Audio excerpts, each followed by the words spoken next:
туамын, шарқыраймын, жанамын. Күнге ғана бағынам деп 1893 жылы маусымның 25-інде қазақ халқының аспанда жарық жұлдыз бітті. Ол Мағжан Жұмабаев. Бүгінде Нардылғаның туғаны 130 жыл толып отыр. Қайырлы күн, қадірменді ауыл тұрғындары. Бөгетте ауылдық мәдениет үйі және Бөгетте ауылдық кітапханасының Инстаграм желілеріне қосылып жатқан инста көрермендер.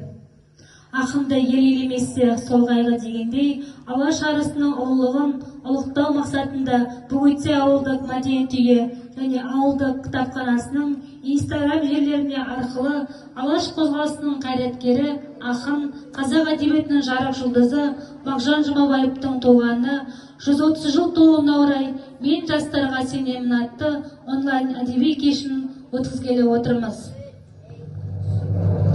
Өзі күрескен өткен тұлға. Қазақ поэзиясының өзін Мағжан жырлары өлшеусіз олжа салған. Олар ақын Мағжан оқу, тану, білу, насихаттау, жас ұрпақтардың алдында баршамызға барымыз деп жетеміз. Аузын ашылып жырлап түсер, төменге биік таудан құлап түсер. Денесі дал бұл қия тастан, шұңқырға сол жылаумен сулап түсер. Дуа етсе сорлы адамды әуре етер, көзді ашып жұмғанша жоқ болып кетер. Қылғанша әуре салмақ сорлы құлды, Тәңір ием жаратқан да онда нетер. Жерге күнге тигізбей, асырап сақтап болдым анам баспанам.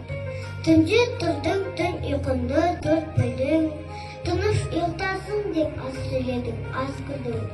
Ыңыр аңсам, я қарныма жетілған, екенімді ойламастан тез білдің.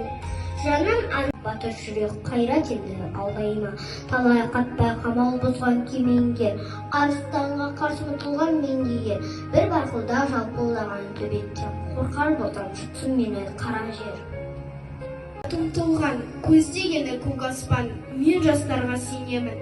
Жұмсақ міне жібектер, сүттей таза жүректер, қасиетті тілектер, мен жастарға сенемін. Тау суындай гүрілдер, айбынды алаш елімдер, алтын арқа жерімдер, мен жастарға сенемін. Қайны біртұтас құбылыс ретінде алып, адамды сол ұлы табиғат жаратылыстың бір туындысы бөлшегі ретінде суреттейді. Табиғатсыз жаратылыс адам жоқ, ал табиғат адамсыз еді.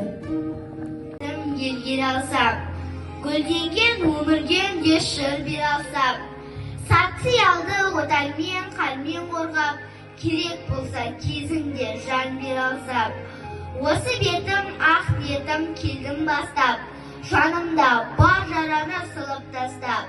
Еңбекші ел ашу ұшан мерімі мол, жанымды тартты саған жалаң аштап. Үлкен мән берді Гетта, Гене, Абу Фирас, Калицов, Лермонтов, Митяев, блок өлеңдер Горкой, Иванов, Мамин, Сибирях тағы басқа әңгімелермен қазақ тіліне аударды. Таңдаулы прозалық шығармаларын аудармамен қоса Мағжан Жұмабаев Шолпанның күнәсі әңгімесі арқылы қазақ әдебиетіне психологиялық талдау сана ағымы әдістермен енгізілді. Қолыма тотыққандай болды мынау қаламым. Оқасы жоқ, тотықса енді ашылар, қаламынан тағы сөзім шашылар. Сен бөбегім ер жетерсін, өсерсін, толқындарда толқып басылар. Мен туғанда ақын ағам келді де, келіп маған ақ батасын берді де, өз бөбегім жас баласа құрақтай, өмір керуен бір сәт тоқтап көрді ме. Көктің сансыз көздері алданғандарын ақтап, шақырған мен бар алман, болып тез шықты бетін жап. Қара жерден кет алмас, мен бір сорлы байлаула, жердің жауыш желмен ерсі қарсылайды аула, амал не көрмей сондады.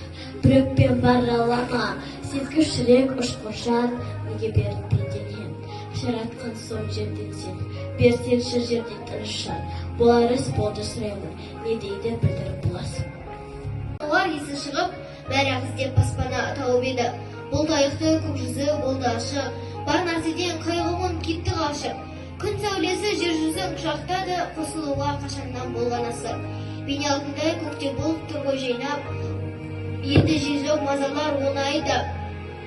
Жанға рахат гүлдерден хош исаңқы, беріп кендайларға қысқа серап. Жылдары Умаров қазақ телефильм, қазақ фильм, Шәкен Айманов атындағы деректі фильмдері көрсетілді. Құрметті оқырмандар, Елімбаевтың 130 жыл жылдығына орай ауылдық кітапханада Алаштан сөнбес жұлдызы атты кітап көрмесі жалғасады. Кітап көрмесі ұйымдастырылады. Елімбаевтың 130 жылдығына байланысты Елімбаевты білесіздер ғой, ақын, аудармашы. Сол себепті кітап қараулар